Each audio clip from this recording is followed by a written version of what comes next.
So how many of Paris city streets are named after women? 3%. That's right, just 3%. And it's something that the Paris City Hall is working hard to change. In Paris's 8th arrondissement, the city's mayor, Anne Hidalgo, unveils the new name of what was once the Place de l'Europe, a tribute to the European Parliament's first democratically elected president. We didn't choose Simone Veil. She is the one who made her choice self-evident to us. The Place de l'Europe was simply waiting for a great person to embody it.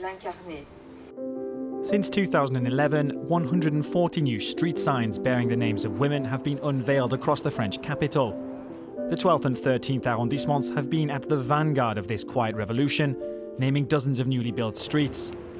Spearheaded by the town hall, the initiative aims to get the number of signs named after women on par with those named after men.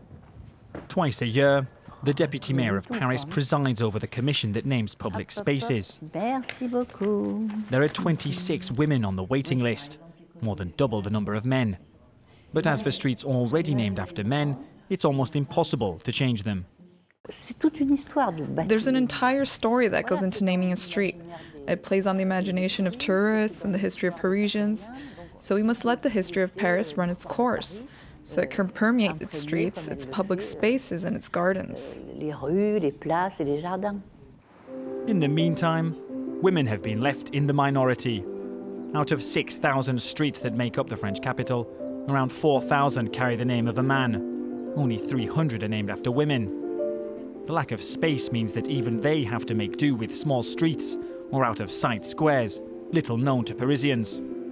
Like, for example, the Place aux Lampes de Gouges in the 3rd arrondissement, named in 2003 but impossible to find on Google Maps.